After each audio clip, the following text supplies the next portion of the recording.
안녕하세요. 귀여운 딸 한 명 키우고 있는 30대 초반 워킹맘입니다. 눈에 넣어도 안 아플 딸을 키우면서 아이한테 상처로 남을 이혼을 하게 됐어요. 부모로서 정말 해서는 안 될 일이라고 생각해왔지만 이혼이란 선택은 저와 딸아이를 위해서 정말 필요했어요. 20대 청춘을 아이와 남편을 위해서 살아왔는데 이렇게 허망하게 이혼할 줄은 몰랐네요. 어린 나이에 결혼을 하게 되었던 거였기에 이 결혼이 맞는지 아닌지 제대로 판단이 서지 않았었어요. 다들 이 결혼 절대 하지 말라고 하나같이 반대를 했었는데 그때 주변 사람들 말을 들을 걸 그런 생각이 문득 들 때가 많습니다. 요즘 시대에 30대 넘어서 결혼하고 아이 계획을 세운다고 하지만 전 이 젊은 나이에 결혼, 아이 이혼 다 겪어보게 될 줄이야. 저의 이야기를 마음 편히 먹고 터놓을 곳이 없어서 이렇게 용기를 갖고 사연을 보내게 됐어요. 아이 때문이라도 남편과 가끔 연락을 주고받고 있어요.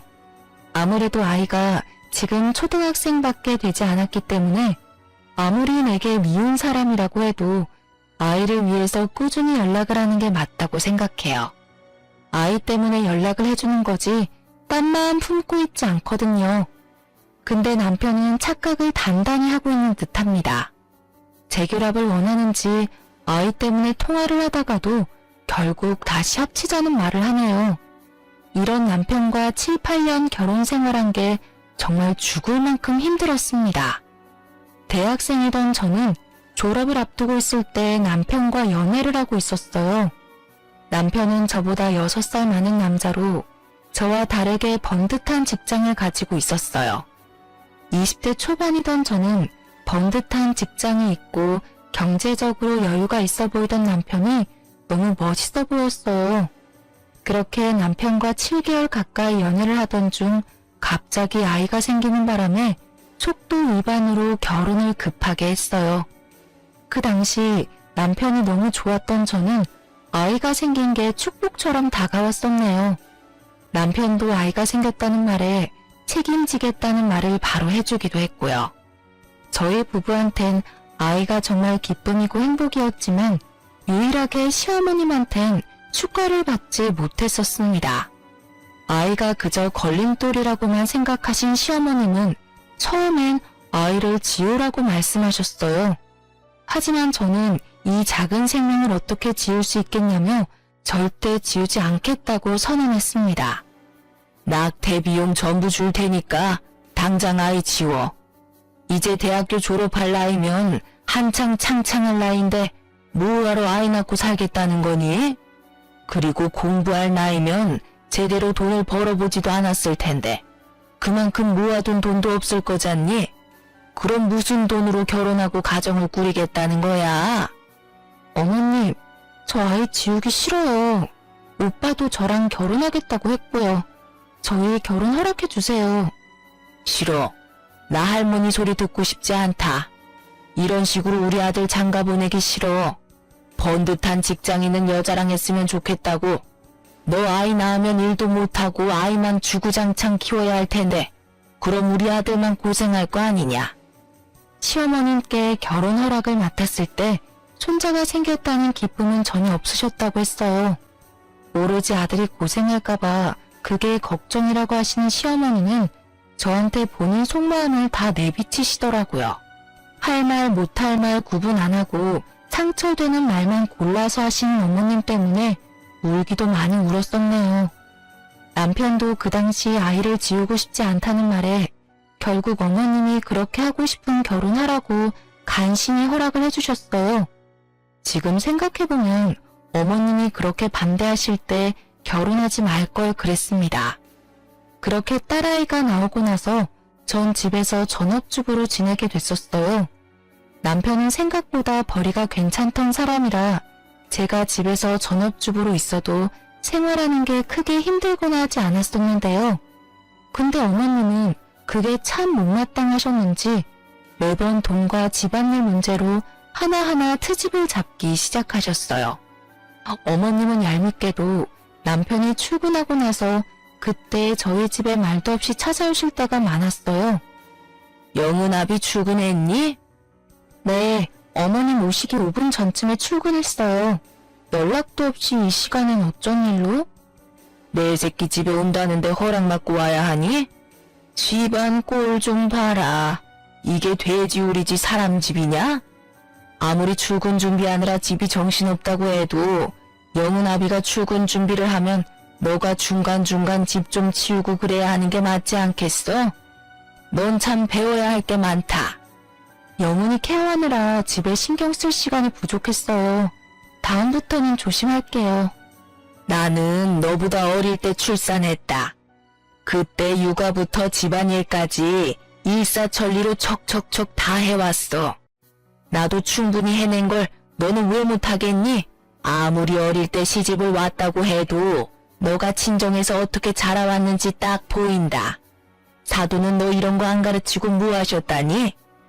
말을 함부로 하시면서 핀잔을 두시기 바빴던 시어머님. 냉장고부터 세탁기, 옷장 등등 하나둘씩 다 살펴보시고 잔소리를 끝없이 하시는 편인데요. 이렇게 해야 한다, 저렇게 해야 한다 라고 말만 하시지 정작 집안일을 알려주시거나 도와주신 적은 절대 없어요. 언제 한 번은 시어머님이 제 딸을 울린 적이 있어요. 우리 딸이 7살도 되지 않았을 때 일입니다. 방에서 인형을 만지고 있는 딸한테 엄마 집안일 왜 안 도와주냐고 화내던 어머님. 진짜 그 모습을 보고 경악을 금치 못했는데요. 어머님, 이제 유치원 다니는 애한테 굳이 그런 말을 해가면서 울리셔야 되겠어요? 이 어린애한테 집안일 얘기를 왜 하시냐고요. 제가 미운 걸 왜 애한테 푸시는지 이해가 안 가요. 아주 시엄마한테 못하는 말이 없구나. 아무리 어린 나이라고 해도 조금씩 집안일 배우고 익히는 거다. 옛날엔 다 이맘때부터 집안일하고 그랬었다. 옛날이랑 지금이랑 같아요? 제발 애한테까지만은 그렇게 하지 말아주세요. 어머님은 제 딸까지 미워하셨습니다. 한 번이라도 다정하게 제 딸을 안아주신 적이 없어요. 그래서 제 딸 영은이는 그런 어머님이 오실 때마다 무섭다며 방 밖으로 나오지 않았어요.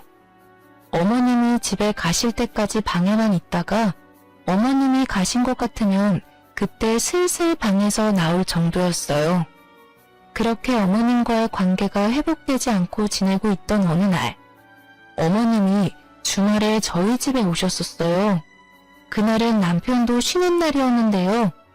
오랜만에 아들 얼굴 좀 볼 겸 놀러 왔다고 했습니다. 영은애미야, 지난번에 보니까 냉장고에 굳이 없어도 될 식재료가 많던데 먹고 싶은 거 있다고 이것저것 막 사는 거 아니냐? 아니에요. 그거 다 그이가 좋아해서 사둔 음식들이었어요. 영은아비가 좋아한다고 하니 별 말은 안 하겠지만 한 달에 생활비 어떻게 나가고 있니? 가끔 보면 씀씀이가 큰 것 같아서 말이다. 영은아비가 힘들게 번 돈인데 너희 모녀가 펑펑 쓰고 다니는 게 아닐까 너무 걱정이 돼. 엄마, 별걸 다 걱정하네. 이 사람 알아서 잘해요. 애들 키우다 보면 돈 들어갈 일 많은 건 당연한 거지. 네가 너무 감싸면 애들이 고마운 줄도 모르고 너 돈 막 쓰기 시작한다고. 솔직히 영은애미가 시집 왔을 때 들고 온 게 있냐? 아무리 애가 혼수라고는 하지만 너무 몸만 왔어, 몸만. 시어머님은 집부터 남편 차까지 전부 제 남편이 다 마련한 줄로만 알고 있어요. 사실 저희 친정 부모님이 해주신 건데 말이에요. 결혼 준비를 했을 당시 어머님이 저희 결혼 준비하는데 전혀 관여하지 않으셨거든요. 싫다던 결혼을 굳이 하겠다는 제가 미우셨는지 결혼식 직전까지 제 얼굴 일절 보지 않으셨거든요. 그 당시 제가 학생 신분이었고 사회 경험이 없었으니 당연히 남편이 준비한 걸로만 알고 계셨습니다. 저희 친정집에 대해서도 일절 물어보지 않으세요. 상견례를 하지 않았거든요. 저희 할아버지가 운영하던 회사를 친정아버지가 물려받아 운영하고 있어요.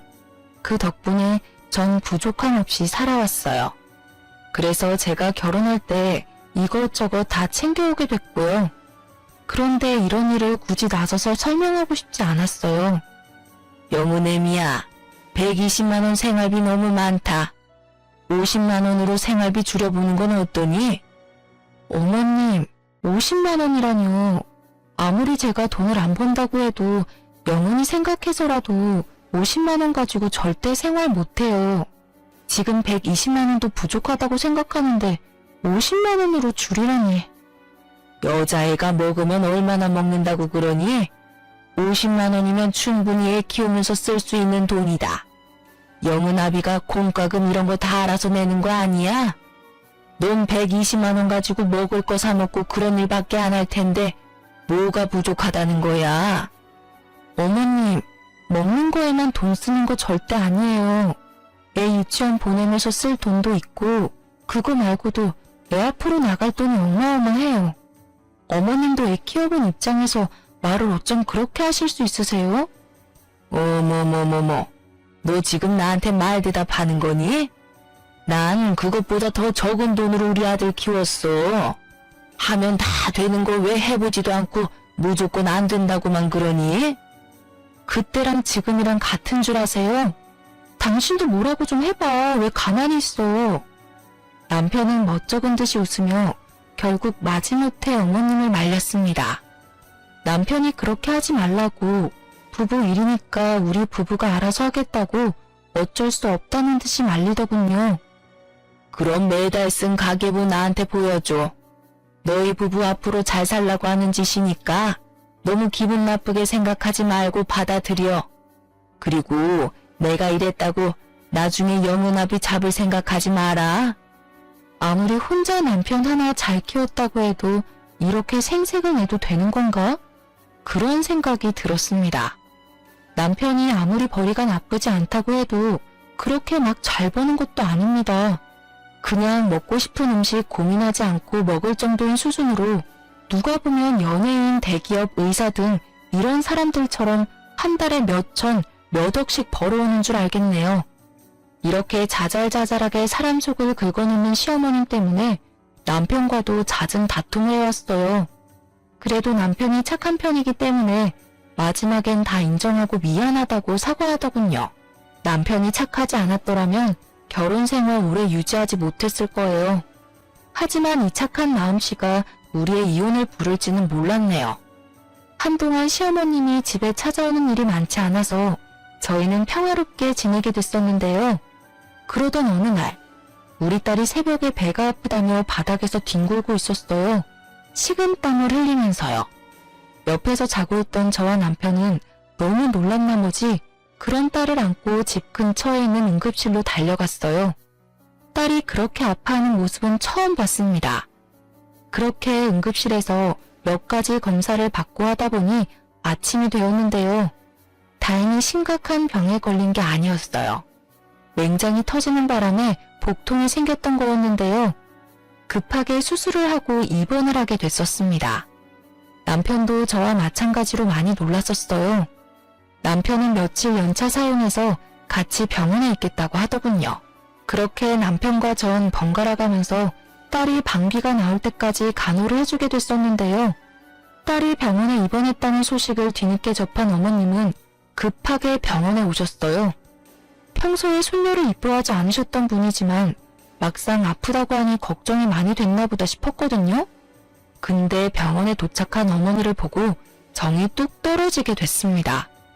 어머님이 급하게 병원을 찾았던 이유는 제 딸 영은이 때문에 온 게 아닌 남편이 회사 출근도 안 하고 딸을 돌보고 있다는 거에 열받아서 온 거였더라고요. 병원에 도착하자마자 남편 등짝을 때리며 왜 여기서 이러고 있냐고 화를 내시더군요. 이 녀석아, 너가 왜 여기서 이러고 있는 거니? 영은애미가 다 알아서 할 일인데 왜 굳이 너가 연차까지 써가면서 이 꼬맹이 간호를 하고 있냐 이 말이야. 너 혼자 돈 버는 것도 모자라서 애 병수발까지 해야 되겠니? 엄마, 왜 말을 그렇게 해? 영은이 내 딸이야. 내가 아빠인데 당연히 옆에서 보살펴주는 게 당연하지. 영은 엄마도 얼마나 놀랐겠어. 엄마가 된 입장에서 딸 보살피는 건 당연하지. 너 당장 엄마랑 집에 가자. 밤새 영은이 돌봤을 텐데 얼마나 피곤하겠어. 병원 근처에 백숙집 있던데 거기서 나랑 같이 밥 먹자. 끝까지 아들 편에서만 말씀하시는 어머니 때문에 정말 속이 무너져 내리는 것 같았습니다. 손녀 걱정은 전혀 안 하고 오로지 밤새웠을 아들 걱정만 주구장창 하시더라고요. 그럼 나 병원비만 내고 올게. 오늘 내야 한다고 하더라고. 그걸 너가 왜 내? 영은애미야, 우리 아들이 왜 그 돈을 내야 하니? 너 딸이 아파서 생긴 병원비 왜 내 아들이 내야 하냐고. 어머님의 말씀에 저는 물론이고 남편까지 놀랬습니다. 영은이가 제 딸이긴 하지만 남편의 딸이기도 하잖아요. 근데 남의 딸 병원비를 내주기라도 하는 것처럼 말씀하시는 걸 보고 억정이 무너졌습니다. 시어머님은 이제까지 저와 제 딸을 남으로 생각했었던 거였습니다. 그 와중에 남편은 제 편을 들어주지 못할 망정 가만히 서 있기만 하더군요. 전 여기서 이 부녀와는 절대 같이 못 살겠다는 마음을 먹게 됐었습니다. 어머님, 이 사람 어머님 아들이긴 하지만 제 남편이고 영은이 아빠예요. 당연히 그의 딸이 아프다는데 아빠로서 그 돈을 내는 건 당연한 거죠. 무슨 생각으로 그런 말씀을 하신 거예요? 너희들은 돈 빨아먹는 귀신이야, 귀신. 너는 편하게 집에서 살림만 할 줄 알지 돈이라고는 벌어오지 않잖아. 어머님, 저 어머님 아들 딸 키우느라고 일 못하고 있던 거였어요. 근데 왜 자꾸 남처럼 대하시냐고요. 됐다. 너랑 말 길게 하고 싶은 마음 전혀 없다. 너 절대 병원비 낼 생각하지 마. 그렇게 어머님은 남편을 데리고 병원 밖을 나갔습니다. 남편은 그런 어머님이 하라는 대로 그대로 할 줄은 몰랐고요. 진짜 남편은 딸 병원비를 내지 않았습니다. 모자가 어쩜 이렇게 생각이 없을 수 있을까요? 결국 전 친정 부모님께 딸 병원비를 빌리게 됐습니다. 영은이가 아프다는 걸 나중에 알게 된 친정 부모님께선 제 딸 영은이 데리고 집으로 오라고 하셨습니다. 그렇게 친정집에 도착하는 순간 전 펑펑 울었습니다. 친정 어머님은 도대체 무슨 일이 있었냐며 저와 제 딸 영은이를 안아주시더군요. 도대체 무슨 일인데 그러니? 요즘 김서방이랑 무슨 일 있는 거야? 그리고 영은이 아픈 건 왜 이제야 말해? 엄마, 시어머님 때문에 못 살겠어. 나 그 사람이랑 7년 넘게 살면서 눈칫밥만 먹었어. 나 혼자 애가 졌어? 남편이랑 같이 만든 거잖아. 근데 왜 나만 죄인이어야 하는 거냐고. 딸은 잠시 재우고 전 친정엄마께 모두 말씀드렸습니다. 시어머님이 이제껏 저에게 해왔던 폭언과 행동들이요. 친정엄마는 당장 짐 싸서 친정집으로 들어오라고 하셨습니다. 하지만 딸을 생각하면 이혼한다는 게 참 쉽지 않더라고요. 아빠 없는 아이로 만들고 싶지 않았거든요. 그렇게 한동안 남편 전화를 모두 거절하고 친정집에서 지내다 남편과 대화를 좀 나눠야겠다는 마음에 다시 집으로 들어가게 됐습니다. 딸은 당분간 친정엄마가 봐주신다고 하셨어요. 남편과 싸울 일이 많을 것 같아서 당분간 딸 좀 데리고 있어달라고 부탁했습니다. 그렇게 남편과 집에서 만나서 대화를 나누게 됐습니다. 남편의 얼굴이 많이 안 좋아 보이더군요. 저와 딸이 없는 동안 밥도 제대로 챙겨 먹지 않았다고 합니다. 당신 참 나쁘다. 딸을 병원에 두고 어머니가 가잔다고 어떻게 쪼르르 같이 갈 수가 있어? 아무리 큰 병이 아니라고 해도 어떻게 아픈 딸을 두고 그냥 갈 수가 있냐고. 영은이는 지금 어딨어? 같이 오지 왜 혼자 왔어? 왜? 지금은 영은이가 걱정되긴 하나 봐? 여보, 내가 다 잘못했어. 나도 그날 그렇게 집에 가놓고 엄청 후회했어. 당신도 알잖아. 우리 엄마가 혼자서 나 애지중지 키운 거. 엄마가 나 어떻게 키웠는지 누구보다 잘 알다 보니까 선뜻 엄마 말을 거역할 수가 없었어. 당신 내 말 잘 들어. 당신이 어떤 말을 하느냐에 따라서 우리가 이혼할지 말지 결정되는 거야. 이혼? 말도 안 돼.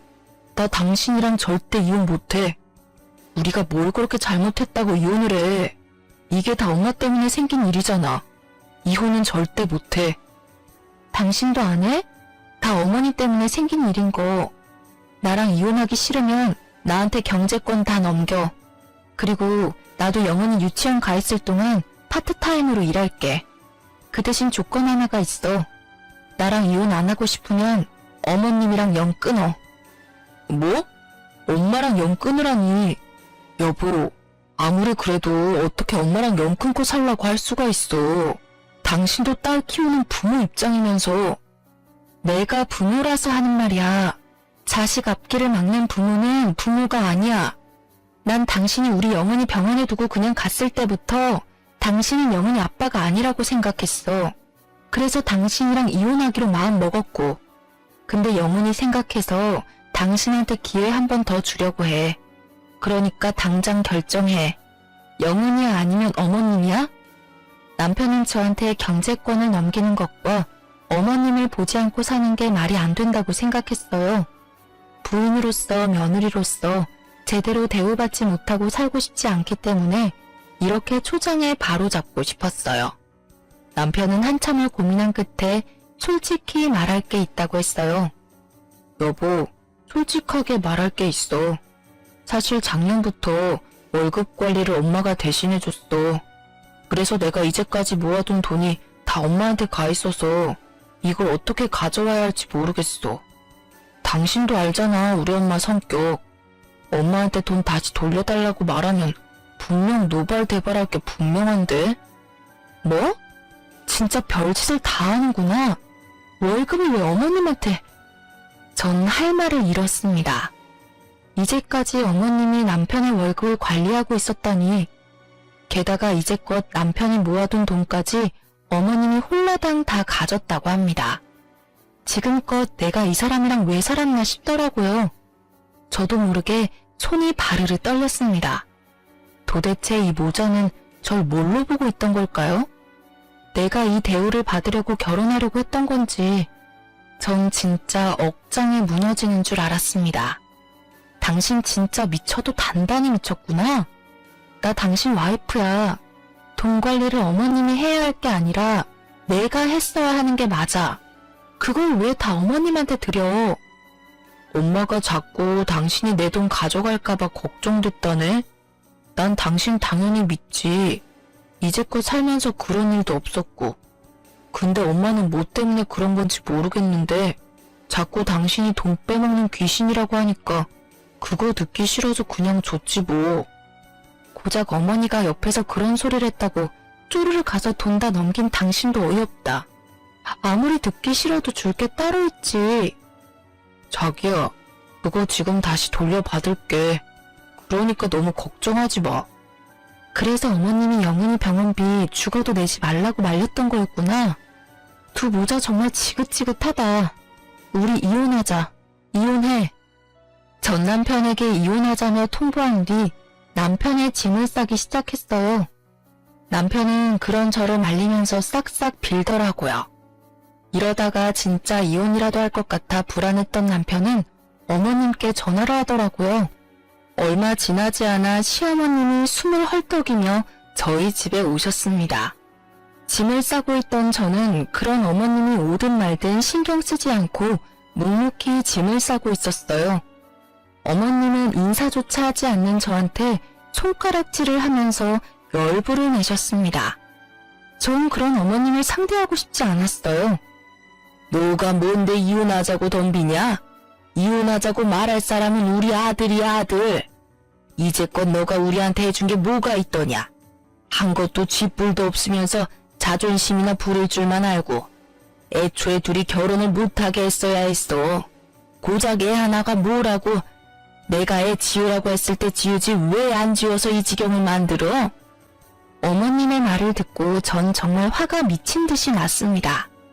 제가 이 집에 한 개 쥐뿔도 없다뇨. 오히려 남편과 어머님이 우리 가정에 한 일이 쥐뿔도 없다고 생각했습니다. 결국 저는 참다 못해 들고 있던 남편의 옷을 바닥에 던지며 어머님을 쳐다봤습니다. 그런 저를 보고 어머님은 놀란 눈치였고요. 제가 이 집에 한 개 쥐뿔도 없다고요? 따지고 보면 영훈 아빠랑 어머님이 한 개 쥐뿔도 없겠죠. 말이 나와서 하는 말인데요. 어머님, 저희 부부 결혼했을 때 도와주신 게 뭐가 있다고 그런 말씀을 하신 거예요? 오히려 어머님이 해주신 게 하나도 없으시잖아요. 어머님 그 못된 고집 때문에 남들 다 하는 상견례조차 하지 못하고 결혼했어요. 그래, 난 해준 게 없다. 그래도 이 집부터 그동안 너 입으로 들어간 밥까지 다 우리 아들이 해준 거지 않니? 그런데 넌 시집 온 순간부터 가져온 것도 없고 일도 한 번도 안 했었잖니.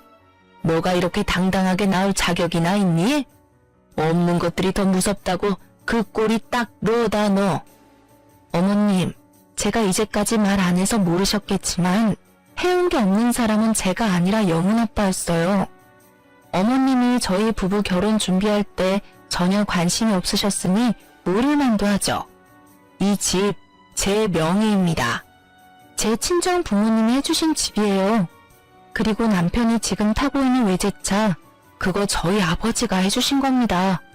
오히려 못만 온 사람은 이 사람이에요. 근데 어머님은 저희 부부한테 해주신 게 뭐죠? 저희 친정 부모님은 저희 부부랑 영훈이 편하게 살라고 집까지 마련해 주셨는데 어머님은 뭐하고 계셨냐고요? 절 남편 돈 탐내는 여자로만 대하셨잖아요. 돈 밝히는 사람이 제가 아니라 어머님이셨잖아요. 근데 어머님한테 이 모든 사실을 솔직하게 말하고 싶지 않더라고요. 저 이제 어머님 안 보고 살 겁니다. 어머님은 제 말을 듣고 놀라셨는지 눈이 동그랗게 떠졌어요. 그리고 아무 말도 못하시고 저만 쳐다보고 계셨습니다. 이제까지 자기 아들 차와 집인 줄 알고 있었는데 이게 다 제 명의라고 하니 당연히 놀랄 만도 하죠. 저 이 사람이랑 이혼하겠습니다. 당연히 남편은 이 집에서 나가야 할 거예요. 그리고 당신 우리 친정아버지한테 돈 빌렸었지? 그것도 나 몰래. 근데 그거 내가 다 모르고 있을 줄 알았어? 우리 아빠한테 빌린 2천만 원 다음 달까지 갚아. 당신 이제까지 나랑 살면서 모아둔 돈 모두 어머님이 관리하고 계셨다고 했지?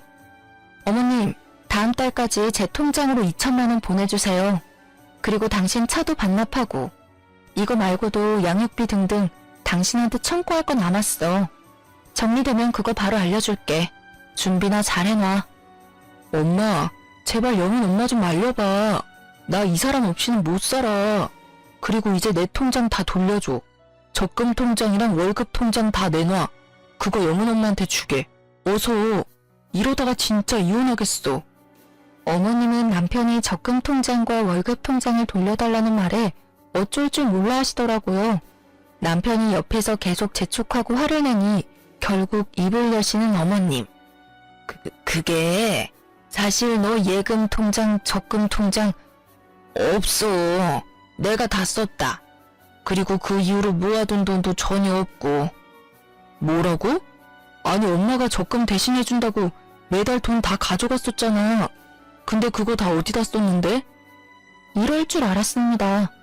어머님이 남편 적금과 월급을 모두 사용하고 있었다는 말에 어이가 없던 저는 웃음이 절로 나오더라고요.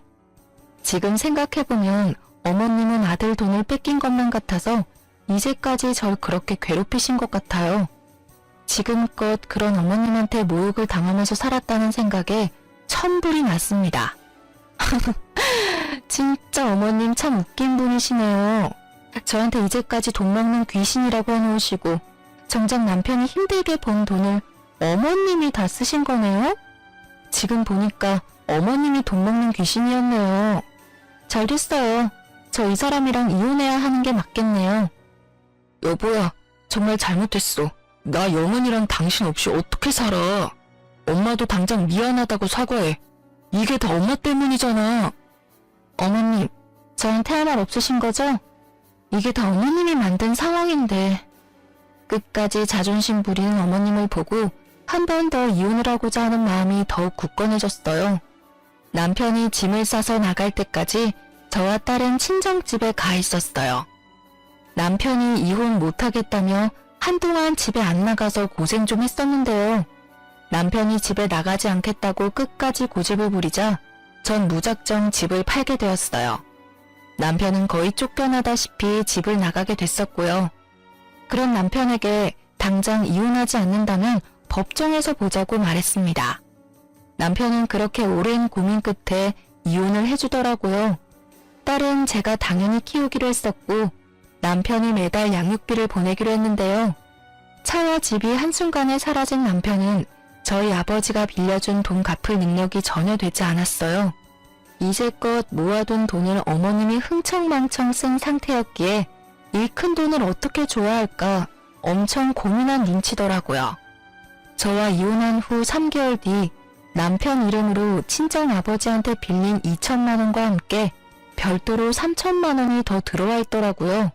총 5천만 원이 들어왔었는데 분명 남편은 돈이 없다고 들었는데 이걸 어떻게 갚았을까 싶더라고요.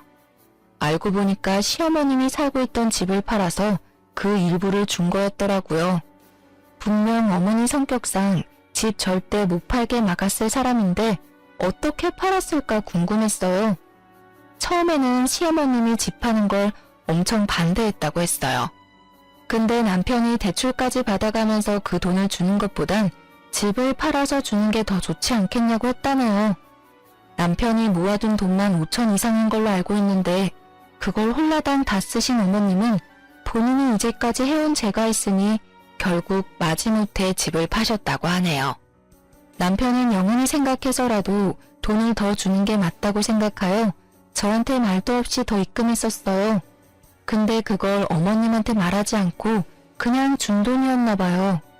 남편이 저한테 돈을 더 준 사실을 뒤늦게 알아차린 어머님은 저한테 직접 전화까지 하며 다시 그 돈 돌려달라고 말하셨어요. 그것도 쩌렁쩌렁한 목소리로 욕짓거리를 내뱉으시면서요. 나쁜 년, 돈 준다고 그걸 또 다 받은 거니? 당장 내 돈 돌려놔. 집이랑 차까지 뺏어간 것도 모자라서 3천만 원까지 더 가져가면 어쩌자는 거야? 우리 보고 나가 죽으라는 소리지. 어머님, 전 이 돈 받을 자격이 있어요. 이제까지 제가 아이 케어하고 남편 뒷바라지한 보상이라고 생각합니다.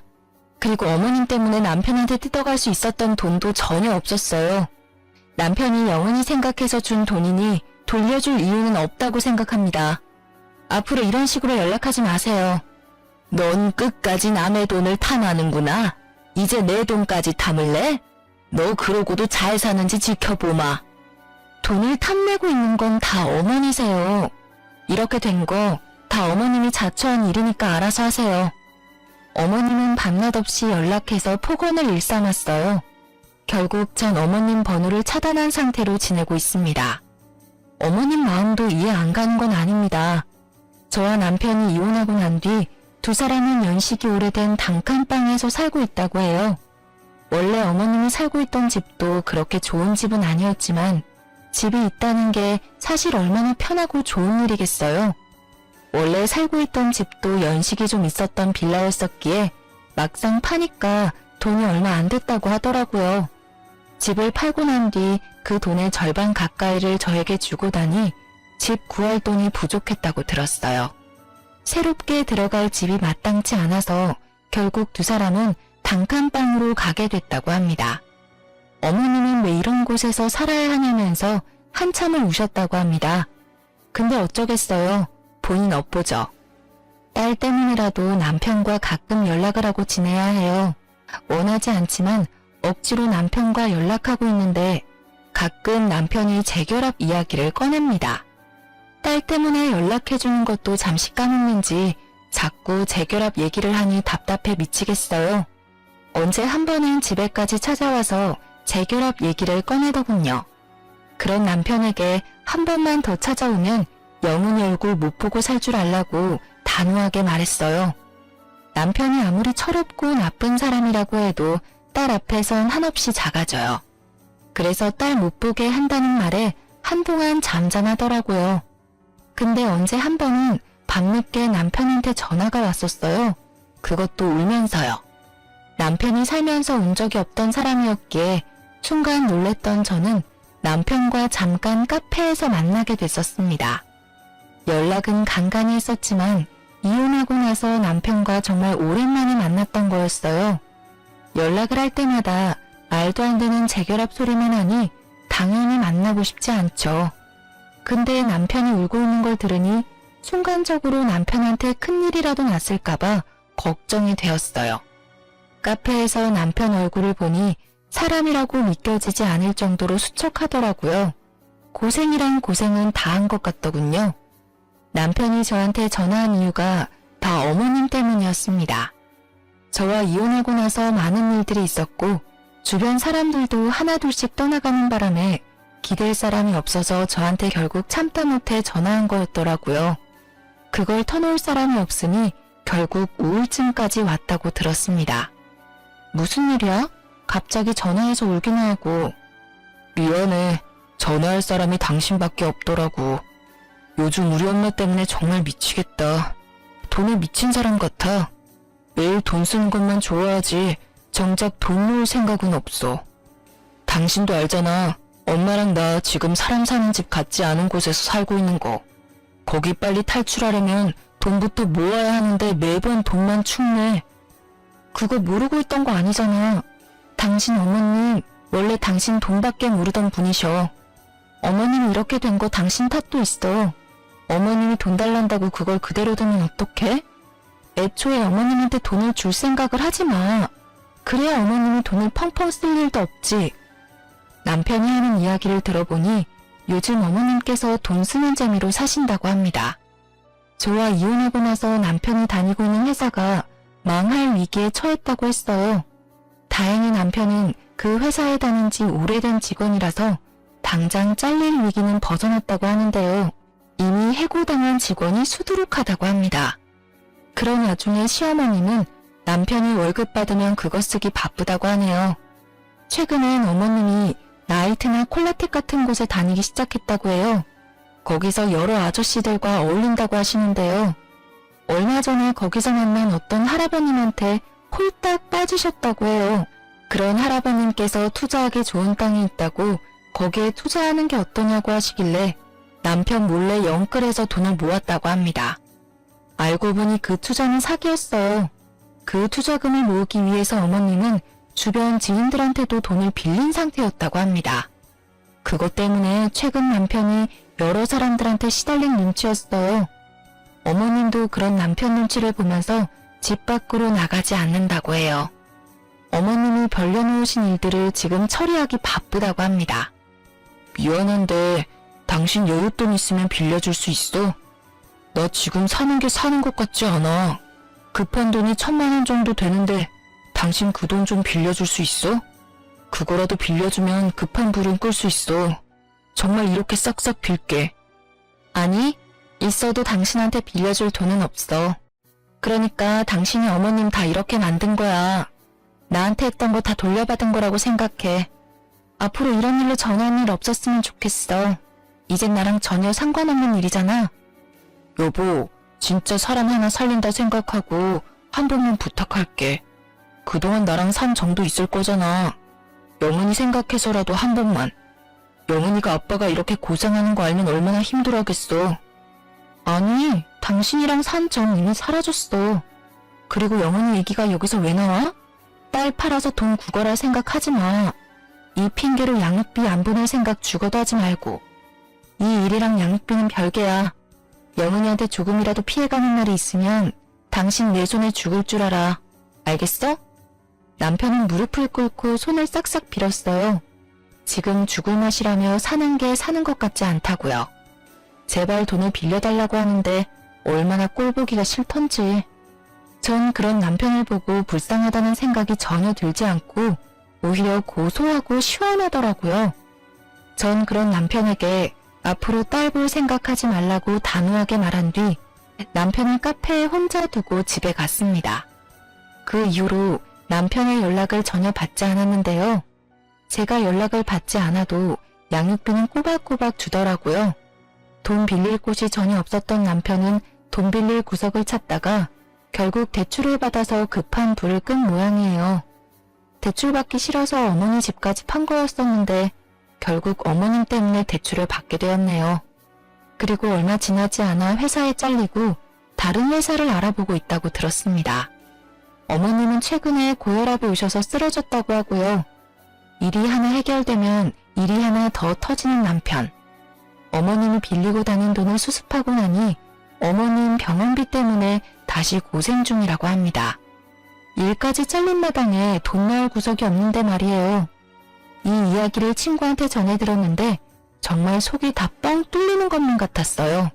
만약 제가 지금까지도 남편과 이혼하고 있지 않았다면 이 모든 힘든 일들을 제가 다 감당했어야 했던 거잖아요. 이혼하길 정말 잘한 것 같습니다. 딸한테 보여서는 안 될 일들을 보여줄 뻔했네요. 한동안 친정 부모님과 같이 살다가 딸을 생각해서 이사하기로 결정했는데요. 이사할 집을 열심히 알아보다가 최근 딸과 이사를 가게 됐습니다. 친정 부모님께서 친정집과 멀지 않은 곳에 20평대 아파트 하나를 구해주셨는데요. 숲세권과 학세권인 집을 구한 거라서 우리 딸과 살기에 너무 괜찮아요. 남편과 이혼하고 난 뒤 좋은 일만 생기고 있어요. 숨통이 트이는 기분이에요. 얼마 전에 딸한테 아빠 만나고 싶냐고 물어봤어요. 근데 그런 딸은 아빠 보고 싶지 않다고 거절하더군요. 딸은 본인이 아팠을 때 어머님과 남편의 행동에 크게 상처를 받았던 모양이에요. 딸이 모르게 얘기를 했었던 일이었지만 딸은 그 일을 다 지켜봤었나 봐요. 저도 모르게 눈물이 왈칵 나왔습니다. 딸한테 정말 몹쓸 짓을 한 것만 같아요. 아이에게 상처만은 주지 않고 싶었는데 어쩌다 보니 이런 상처를 주게 되었네요. 아무리 어리다고 해도 시어머님과 아빠한테 그동안 눈치를 받아왔었기에 좋은 감정은 없는 것처럼 보이더라고요. 앞으로 딸에게 아빠 빈자리를 느끼지 못하게 잘해줄 거예요. 저도 뭘 해야 할지 고민하다가 대학교 전공을 살려서 일을 해보기로 결정했어요. 대학교 동기가 최근에 괜찮은 회사 하나 소개해줬고 그 회사를 다니면서 재미있게 살고 있답니다. 이제까지 경력이 단절된 상태에서 힘들게 살아왔었는데 일을 시작하니까 정말 행복 그 자체였어요. 아이 때문에 결혼을 했었지만 전 정말 행복하게 살 줄 알았어요. 근데 오히려 행복하지 않았었네요. 지금 생각하면 진작에 이혼이나 할 걸 그랬어요. 저한테 항상 아무것도 안 하는 사람 취급을 해왔었는데 정작 어머님이 아무것도 안 하고 돈만 축내고 있으니까 결국 이런 사태가 발생하게 됐네요. 정말 가증스럽고 이기적인 사람은 시어머님이 최고인 것 같습니다. 애초에 사람의 마음을 곱게 먹어야 하는 것 같아요. 개인적인 입장이지만 혼전 임신을 했다고 무조건 결혼을 해야 하는 건 아니라고 생각해요. 결혼을 했을 시 조금이라도 불행할 것 같다는 느낌이 든다면 아무리 아이를 혼자 키우는 게 힘들다고 해도 결혼하지 않는 게 좋은 것 같습니다. 저도 이번 결혼 생활 끝에 교훈을 얻게 됐어요. 주변에서 아직 어린데 다른 남자를 만나보는 건 어떠냐고 권유를 하기도 했어요. 다른 사람들은 이제 막 결혼할 준비를 하는데 정작 저는 이혼 준비를 해왔었는데요. 남편과 시어머님한테 하도 당해서 그런지 결혼에 대한 생각이 전혀 없어요. 당장 남자 만날 생각도 없고요. 지금은 제가 하고 싶은 일에 집중하면서 살고 싶어요. 지금 이 행복 오래 누리고 싶네요. 지금까지 제 이야기를 들어주셔서 정말 감사합니다.